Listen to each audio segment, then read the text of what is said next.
Friends, அனைவருக்கும் இனிய காலை வணக்கம்.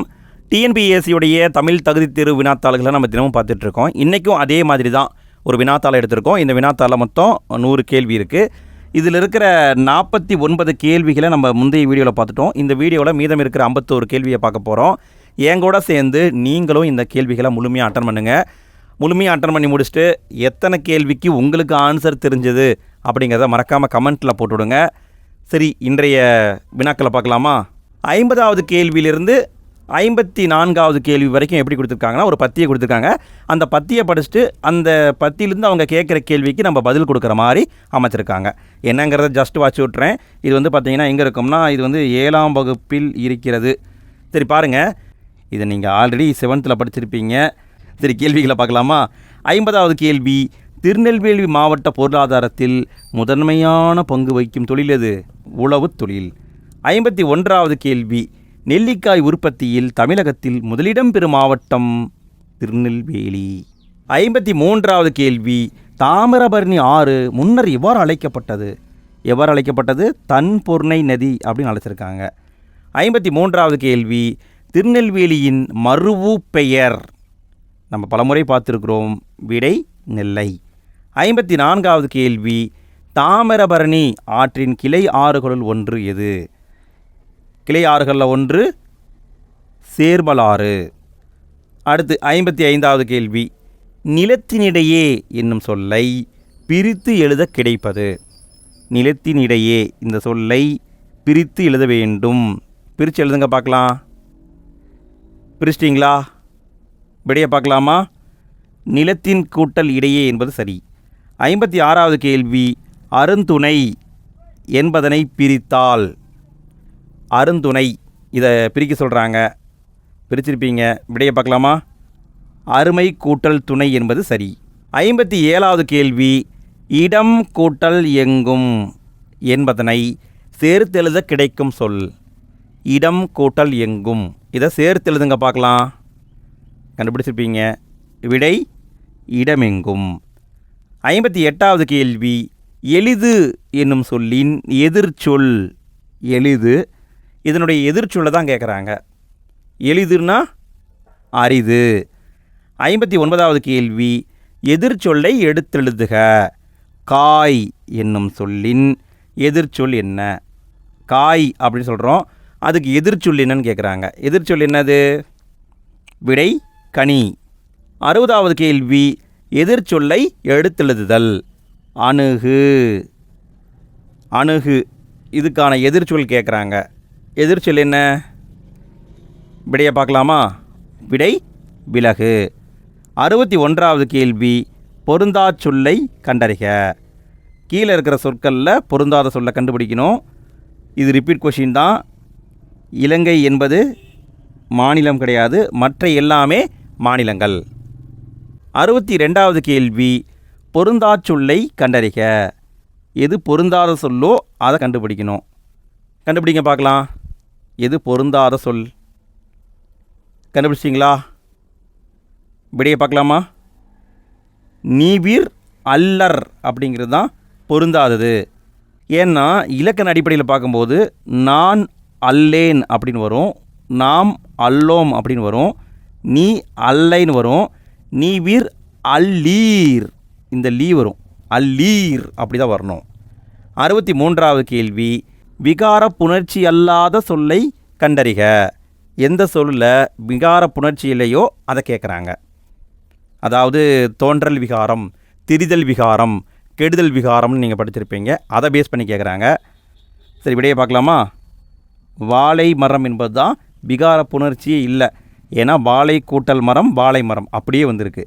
இங்கே பாருங்களேன், தமிழ் கூட்டல் தாய் தமிழ் தாய், இது வந்து புதுசாக உருவாகிருக்கு. இது தோன்றல் விகாரம். அதுவே பாருங்கள், வில் கூட்டல் கொடி விற்கொடி, இது வந்து திரிதல் விகாரம். இல் வந்து இறா திரிந்திருக்கு. மனம் கூட்டல் மகிழ்ச்சி மனமகிழ்ச்சி, இங்கே பார்த்தீங்கன்னா அந்த சொல்லே போயிடுச்சு. ஸோ கெடுதல் விகாரம். ஸோ இதெல்லாம் பார்த்துக்கோங்க. 64வது கேள்வி, பின்வரும் வாக்கியங்களுள் சந்திப்பிழையற்ற வாக்கியத்தை கண்டறிக. எந்த வாக்கியத்தில் சந்திப்பிழை இல்லையோ அதை கேட்குறாங்க. கண்டுபிடிங்க பார்க்கலாம். எந்த வாக்கியத்தில் பிழை இல்லை? கண்டுபிடிச்சிங்களா? விடையை பார்க்கலாமா? விடை பி தான் சரி. மெய்கீர்த்திகள் புலவர்களால் எழுதப்பட்டு கல் தச்சர்களால் கல்லில் பொறிக்கப்பட்டவை. மற்றதில் என்ன தப்பு? இங்கே பாருங்கள், இக்கு சரியாக வந்திருக்கு. பட் இங்கே பாருங்கள், இதில் வந்து இக்கே வரல. ஸோ அதனாலையும் தப்புன்னு வச்சுக்கலாம். அடுத்து மூன்றாவதில் பாருங்கள், மூன்றாவதில் என்ன தப்பு? இங்கே பாருங்கள், இப்பு வந்து வரல, அதனால் தப்பு. நான்காவது என்ன தப்பு? நான்காவது இக்கு இங்கே வரல, ஸோ அதனால் தப்பு. 65வது கேள்வி, சந்திப்பிழையற்ற வாக்கியத்தை கண்டறிக.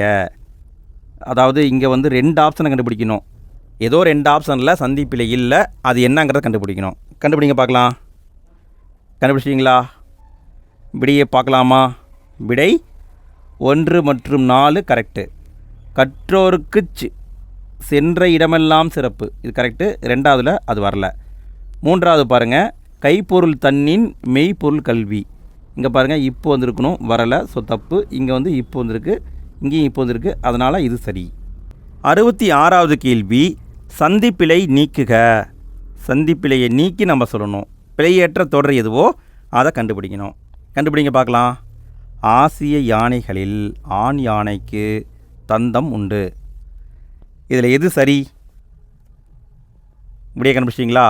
விடையை பார்க்கலாமா? விடை ஏ தான் சரி. ஆசிய யானைகளில் ஆண் யானைக்கு தந்தம் உண்டு, இதுதான் சரி. 67வது கேள்வி, ஆங்கில சொல்லுக்கு நேரான தமிழ் சொல்லை எழுதுக. சென்டென்ஸ். இதுக்கான தமிழ் சொல் என்னன்னு கேட்குறாங்க. சென்டென்ஸ் கண்டுபிடிச்சிருப்பீங்க. விடை சொற்றொடர். 68வது கேள்வி, ஆங்கில சொல்லுக்கு பொருந்தாத தமிழ் சொல் அறிக. கீழே இருக்கிற 4 ஆப்ஷனில் ஏதோ ஒன்று பொருந்தாமல் இருக்கிறது, அது என்னங்கிறத கண்டுபிடிக்கணும். பொருந்தி இருக்கிறத சொல்லிடக்கூடாது, பொருந்தாதான் கண்டுபிடிக்கணும். ஒளியியல்னா போனோலஜி, இதழியல்னா மெகசின், எழுத்திலக்கணம்னா ஆர்த்தோகிராஃபி, மொழியியல்னா லிங்குவிஸ்டிக்ஸ். இதில் எது தவறு? விடையை பார்க்கலாமா? இதழியல்னா மெகசின் கிடையாது, இதழியல்னா ஜர்னலிசம், அப்படி தான் வரணும். ஸோ அதான் தப்பு. 69வது கேள்வி, ஆங்கில சொல்லுக்கு நேரான தமிழ் சொல்லை எடுத்தெழுதுக. Digital revolution. இதுக்கான சரியான தமிழ் சொல் என்னன்னு கேட்குறாங்க. Digital revolution. விடையை பார்க்கலாங்களா? விடை மின்னணு புரட்சி. 70வது கேள்வி, ஒளி வேறுபாடு அறிந்து சரியான பொருளை எழுதுக. ஒளி வேறுபாடை வச்சு எது சரியான பொருள் தருதுன்னு கண்டுபிடிக்கணும். பார்த்தாவே தெரிகிறது, கண்டுபிடிச்சிருப்பீங்க. விடை 6னா நதி, இதுதான் சரி.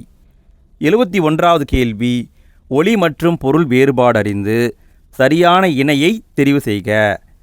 விடுனா என்ன, வீடுனா என்ன, இதை வச்சு கண்டுபிடிக்கணும். விடையை பார்க்கலாங்களா? விடுனா கைவிடுதல், வீடுனா தங்கும் இடம். ஏதான் ஆன்சர். 72வது கேள்வி, ஒளி மற்றும் பொருள் வேறுபாடு அறிந்து சரியான சொல்லை தேர்ந்தெடுத்து எழுதுக. பழந்தமிழர்கள் டேஸ் வழியாக போர் செய்யும் டேஸ் போன்ற கூர்ந்த மதியுடையவர்கள். இங்கே என்னென்ன சொற்கள் வரும் கண்டுபிடிங்க பார்க்கலாம். என்னென்ன சொற்கள் வரும்? விடையை கண்டுபிடிச்சிங்களா? விடையை பார்க்கலாமா? விடை சீதா ஆன்சர். பழந்தமிழர்கள் அறம் வழியாக போர் செய்யும் அறம் போன்ற கூர்ந்த மதி உடையவர்கள், இதுதான் சரி. 73வது கேள்வி, ஒரு பொருள் தரும் பல சொற்கள். நாவாய், வங்கம், தோணி, களம். இந்த சொற்கள் எதனை குறிக்கும்னு கேட்குறாங்க. எதை குறிக்கும்? இதெல்லாம் பல முறை நம்ம பார்த்ததுங்க. விடையை பார்க்கலாமா? பல வகையான கடற்கலன்களை குறிக்கும். அதாவது கப்பலை குறிக்கக்கூடியதுங்க. பல டைப்பான கப்பல் தான் இதெல்லாமே. 74வது கேள்வி, ஒரு பொருள் தரும் இரு சொற்கள் தருக. வெய்யோன். வெய்யோன் அப்படிங்கிறதுக்கு 2 சொற்களை கண்டுபிடிக்கணும். கண்டுபிடிச்சிங்களா? விடையை பார்க்கலாமா? விடை பகலவன், சூரியன் அப்படிங்கிற பொருள்லாம் இருக்குது. 75வது கேள்வி, துளிர், முறி, குருத்து, கொழுந்தாடை ஆகிய சொற்கள் தாவரத்தின் எந்த பகுதியை குறிக்கும்? இதெல்லாம் அடிக்கடி பார்க்குறதுங்க. விடையை பார்க்கலாமா? தாவரத்தின் நுனிப்பகுதியை குறிக்கும். 76வது கேள்வி, பின்வரும் வினைமுற்றின், இது ஒரு வினைமுற்றுங்க. பார்த்தான் என்பது ஒரு வினைமுற்று. வேர் சொல்லை தேர்ந்தெடுத்து எழுதுக. இந்த வினைமுற்றிலிருந்து வேர் சொல்லை கண்டுபிடிக்கணும். கண்டுபிடிங்க பார்க்கலாம். விடையை பார்க்கலாமா? விடை பார் என்பது சரி.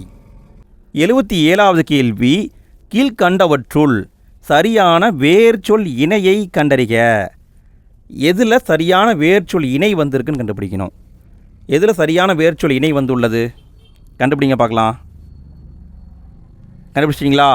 விடையை பார்க்கலாமா? நடனா நடக்கிறது, இதுதான் சரி. 78வது கேள்வி, வேர்ச்சொல்களை தேர்வு செய்க. அறிஞர். அறிஞர் இந்த சொல்லிருந்து வேர்ச்சொல்லை கண்டுபிடிக்கணும். கண்டுபிடிச்சிருப்பீங்க. விடையை பார்க்கலாமா? அறி என்பது சரி. 79வது கேள்வி, வேர்ச்சொல்லின் வினையாள்னியும் பெயர் காண்க. கொடு. இது ஒரு வேர் சொல்லுங்க. இதிலிருந்து வினையாள்னியும் பெயரை உருவாக்குங்க. விடையை பார்க்கலாமா? கொடுத்தோர் என்பது சரி. 80வது கேள்வி, கொடுக்கப்பட்டுள்ள தொழில் பெயரிலிருந்து வேர் சொல்லை கண்டறிந்து எழுதுக. படித்தல் அப்படிங்கிறது ஒரு தொழில் பெயர். இதிலிருந்து வேர் சொல்லை கண்டுபிடிக்க சொல்கிறாங்க. இதெல்லாம் பல முறை நம்ம பார்த்தது தான். விடை படி என்பது சரி. 81வது கேள்வி, அகர வரிசைப்படுத்துக. அகர வரிசையில் நம்ம எழுதணும். எழுதுங்க பார்க்கலாம். எது சரியாக வந்துள்ளது? விடையை கண்டுபிடிச்சிட்டிங்களா? பார்க்கலாமா? விடை டி தான் ஆன்சர். ஃபஸ்ட்டு மா, அடுத்தது மே, அடுத்தது மை, அடுத்தது மோ. இதுதான் ஆன்சர். 82வது கேள்வி, அகர வரிசைப்படி சொற்களை சீர் செய்தல். அகர வரிசைப்படி அமைக்க வேண்டும். இதையும் பார்த்தாவே கண்டுபிடிச்சிருவீங்க. விடையை பார்க்கலாங்களா? ஆ என்பது தான் ஃபஸ்ட்டு வரணும். அதனால் இங்கே பார்த்தீங்கன்னா ஆப்ஷனில் இது மட்டும்தான் ஃபஸ்ட்டில் இருக்குது. ஸோ இதுதான் ஆன்சர். 83வது கேள்வி, அகர வரிசைப்படி சொற்களை சீர் செய்தல். இங்கேயும் அகர வரிசைப்படி அமைக்கணும். எப்படி கொடுத்துருக்காங்கன்னா பக்கம், வண்டு, சங்கு, கங்கை, மங்கைன்னு கொடுத்துருக்காங்க. இதில் நம்ம எப்படி அமைக்கணும்னா கா அந்த மாதிரி வரிசையில் அமைக்கணும். இதுவும் ஈஸி தான். விடையை பார்க்கலாமா? விடை பி தான் சரி.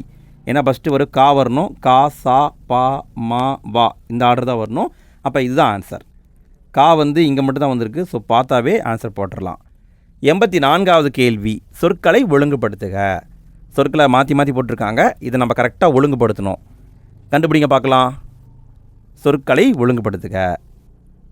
விடையை பார்க்கலாமா?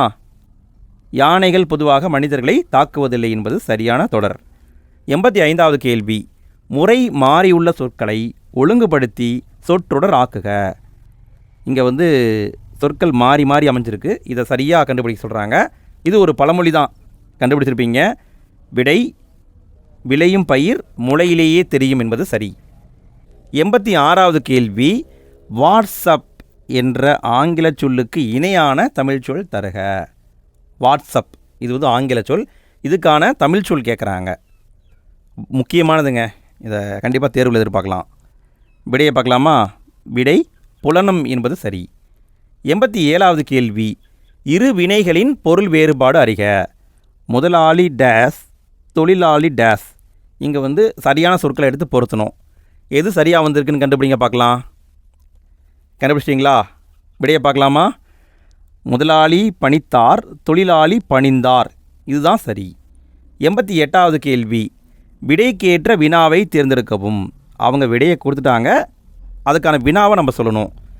வீரமாமுனிவர் 17ஆம் நூற்றாண்டில் படைத்த பெருங்காப்பியம் தேம்பாவணி. இது விடைங்க. இந்த விடைக்கேற்ற வினா என்னங்கிறத கண்டுபிடிக்கணும். விடையை பார்க்கலாங்களா? விடை வீரமாமுனிவர் 17ஆம் நூற்றாண்டில் படைத்த பெருங்காப்பியம் யாது அப்படிங்கிறது சரியாக இருக்கும். இதுவும் ஓகே தான். தேம்பாவணியின் ஆசிரியர் யார்? இதுவும் ஓகே தான். பட் இது அந்தளவுக்கு சிறப்பாக பொருந்தலை. இதுதான் பர்ஃபெக்டாக, அதாவது 100% பொருந்துது. 89வது கேள்வி, விடைக்கேற்ற வினாவை தேர்க. அவங்க விடையை கொடுத்துட்டாங்க. அதுக்கு ஏற்ற வினாவை நம்ம கண்டுபிடிக்கணும். டாக்டர் அப்துல் கலாம் இந்திய ஏவுகணை நாயகன் என்று போற்றப்படுகிறார். இது விடை. இந்த விடைக்கேற்ற வினாவை கண்டுபிடிக்கணும். கண்டுபிடிங்க பார்க்கலாம். எது வரும்? விடையை பார்க்கலாமா? இந்திய ஏவுகணை நாயகன் யார்? இதுதான் சரியான வினாவாக இருக்கிறது. 90வது கேள்வி, எவ்வகை வாக்கியம் என கண்டெழுதுதல். பிறவினை வாக்கியத்தை தேர்ந்தெடுக்கவும். அதாவது கீழே இருக்கிற 4 ஆப்ஷனில் எது பிறவினை வாக்கியமோ அதை கண்டுபிடிக்கணும். கண்டுபிடிங்க பார்க்கலாம். விடையை பார்க்கலாமா? அப்துல் நேற்று வருவித்தான் என்பது பிறவினை வாக்கியம்.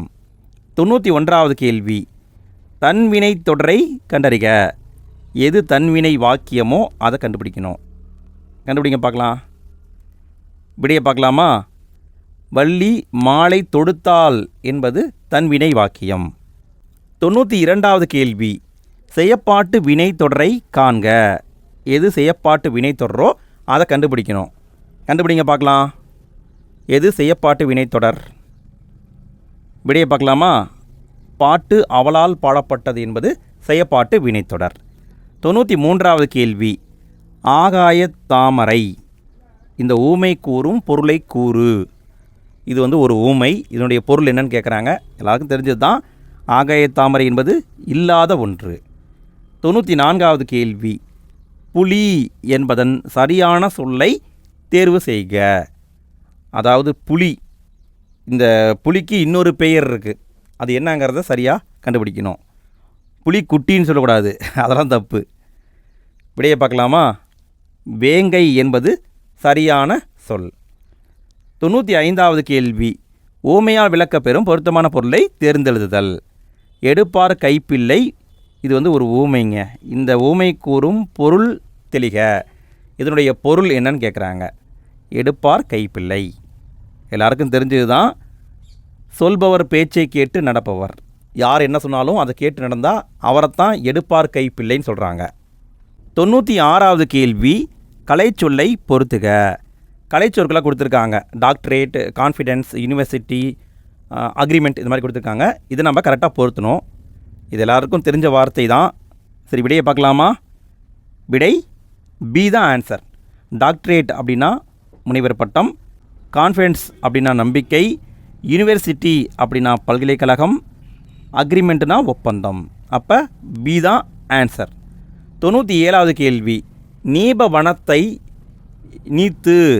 இது ஒரு தொடர். இந்த தொடரில் வரக்கூடிய நீபவனம் என்ற அடிக்கோடிட்ட சொல்லின் பொருள் காண்க. நீபவனம் என்பது எதை குறிக்கிறது? விடையை பார்க்கலாமா? விடை கடம்பவனம் என்பது சரி. 98வது கேள்வி, கலைச்சொல் அறிக.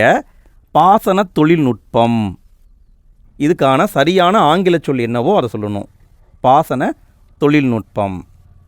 விடையை பார்க்கலாமா? Irrigation technology. ஃப்ரெண்ட்ஸ், வீடியோவை இவ்வளோ நேரம் பார்த்ததுக்கு நன்றி. வீடியோ எப்படி இருந்தது அப்படிங்கிறத மறக்காமல் கமெண்ட்டில் போட்டுவிடுங்க. வீடியோவை பிடிச்சிருந்தால் லைக் போடுங்க. நிறைய பேர் வீடியோவை பார்க்குறீங்க பட் மறந்துடுறீங்க. ஸோ மறக்காமல் வீடியோ பிடித்திருந்தால் லைக் போடவும், வீடியோவை உங்களுடைய ஃப்ரெண்ட்ஸ்க்கு ஷேர் பண்ணவும், வீடியோ எப்படி இருந்தது என்பதை கமெண்ட்டில் போடவும். அது மட்டும் இல்லாமல் கிட்டத்தட்ட ஒரு 50க்கும் மேற்பட்ட வீடியோக்கள் நம்ம போட்டுட்டோம். இது 63 அல்லது 64வது டெஸ்ட்டுன்னு நினைக்கிறேன். ஸோ நீங்கள் மற்ற வீடியோக்களை பார்க்கல அப்படின்னா இந்த வீடியோக்கு கீழே டிஸ்கிரிப்ஷன்லேயும் ஃபஸ்ட்டு கமெண்ட் லிங்க் இருக்குது. அதை கிளிக் பண்ணி நீங்கள் எல்லா வீடியோவையும் டெஸ்ட் போட்டு பார்த்துக்கோங்க. சரி, ஓகே. 99வது கேள்வியை பாருங்கள். விடை வகையை கண்டறிதல். நீ விளையாடவில்லையா என்ற வினாவிற்கு கால் வலிக்கிறது என்று கூறுவது எந்த டைப்பான விடை? இது ரிப்பீட் கொஷின்ங்க. விடையை பார்க்கலாமா? விடை உற்றது உரைத்தல் விடை. 100வது கேள்வி, கடைசி கேள்வி, பொருத்தமில்லாத விடையை கண்டறிக. வினா எதிர் வினாதல் விடை. கீழே இருக்கிற 4 தொடர்களும் வினா எதிர் வினாதல் விடையை குறிக்குது. ஆனால் ஏதோ ஒன்று வராமல் இருக்குது. அது என்னங்கிறத கண்டுபிடிக்கணும். விடையை பார்க்கலாமா? நான் செய்வேனா அப்படிங்கிறது வினா எதிர் வினாதல் விடை. நான் போவேனா அப்படிங்கிறது வினா எதிர் வினாதல் விடை. வராமல் இருப்பேனா அப்படிங்கிறது வினா எதிர் வினாதல் விடை. நான் செய்யேன், நான் செய்ய மாட்டேன் அப்படிங்கிறது வினா எதிர் வினாதல் விடை கிடையாது. ஃப்ரெண்ட்ஸ், 51 கேள்வியை பார்த்துட்டோம். எத்தனை கேள்விக்கு ஆன்சர் தெரிஞ்சது கமெண்ட்டில் போட்டுவிடுங்க. வீடியோவுடைய எண்டு ஸ்க்ரீனில் அடுத்த வீடியோக்கான லிங்க் வந்திருக்கும். அதை உடனே டச் பண்ணுங்கள். அடுத்து ஒரு 50 கேள்வி உங்களுக்காக காத்துக்கிட்டு இருக்கு. சரி, ஓகே ஃப்ரெண்ட்ஸ், அடுத்த வீடியோ சந்திப்போம். நன்றி.